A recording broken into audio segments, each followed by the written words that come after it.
Hello বন্ধুরা, শুভ নববর্ষে সকলকে জানাই আন্তরিক শুভেচ্ছা আর অনেক ভালোবাসা। আজ নতুন বছরে মিষ্টি মুখ দিয়েই শুরু করছি, তাই নিয়ে চলে এসেছি ক্ষীরের সন্দেশ। এই ক্ষীরের সন্দেশ আমি কিভাবে বানিয়েছি চলো তোমাদেরকে দেখিয়ে দিচ্ছি। এর জন্য আমি নিয়েছি একটা 500 গ্রাম দুধের প্যাকেট। গ্যাসে একটা প্যান বসিয়ে নিয়েছি। এবারে দুধের প্যাকেটটা কেটে দুধটা আমি প্যানের মধ্যে ঢেলে দিচ্ছি। দুধে আমি জল দেব না একটু।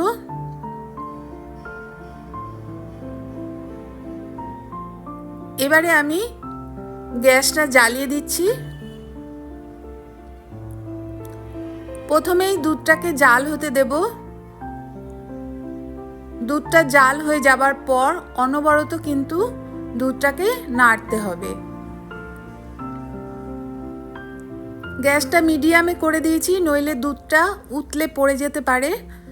একটু যখন ঘন হয়ে যাবে তখন গ্যাসের আঁচকে বাড়িয়ে দেব।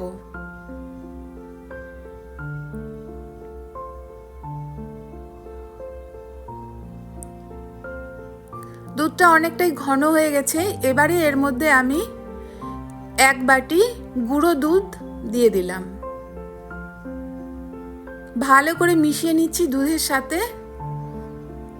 এবারে কিন্তু গ্যাসের আঁচটাকে আমি বাড়িয়েই রেখেছি, অনবরত নেড়ে যেতে হবে।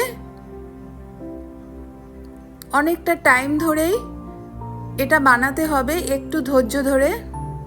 দিয়ে দিচ্ছি সামান্য একটু এলাচের গুঁড়ো, তাহলে গন্ধটা সুন্দর হবে।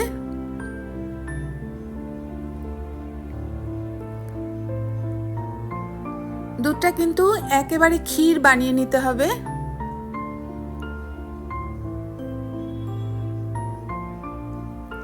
দুধটা একেবারে ঘন হয়ে ক্ষীর হয়ে যাচ্ছে। এবারে আমি এর মধ্যে দিয়ে দিচ্ছি গুড়ের পাউডার। আমি 1 বাটি গুড়ের পাউডার দিলাম।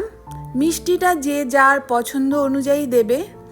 আমি একটু মিষ্টিটা বেশি পছন্দ করি, তাই 1 বাটি দিলাম। এটা হাফ বাটি দিলেও হবে। ভালো করে গুড়টা মিশিয়ে নিচ্ছি। এই সময় কিন্তু গ্যাসের আঁচটা কমিয়ে দিয়েছি।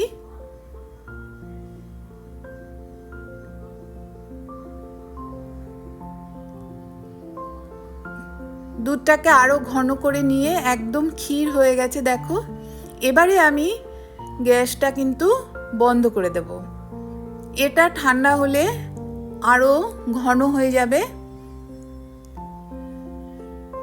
এবারে আমি একটা প্লেটের মধ্যে এই ক্ষীরটা ঢেলে নিচ্ছি।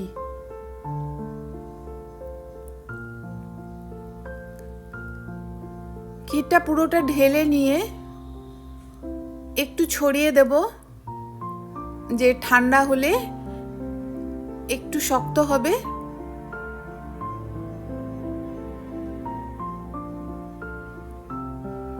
একটু ঠান্ডা হতে দেব। তারপরে দেখো আমি ছুরি দিয়ে একটু সেট করে নিচ্ছি।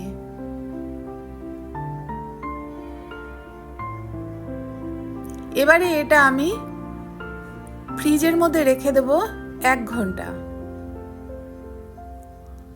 1 ঘন্টা পর ফ্রিজ থেকে বের করে নিচ্ছি।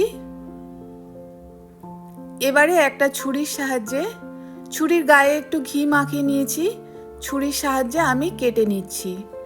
কেটে সন্দেশের মতন করে বানিয়ে নিচ্ছি।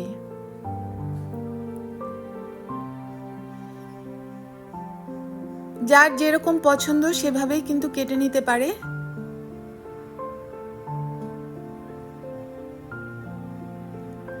এই ঘরের বানানো সন্দেশ খেতে কিন্তু ভীষণই টেস্টি হয়। বাচ্চা থেকে বড় প্রত্যেকেই কিন্তু পছন্দ করবে। এবারে আমি পেস্তা বাদাম দিয়ে সাজিয়ে দিচ্ছি। এখানে কাজু বাদাম বা কিশমিশ দিয়েও সাজিয়ে দেওয়া যায়, সবটাই কিন্তু খেতে ভীষণই ভালো লাগবে।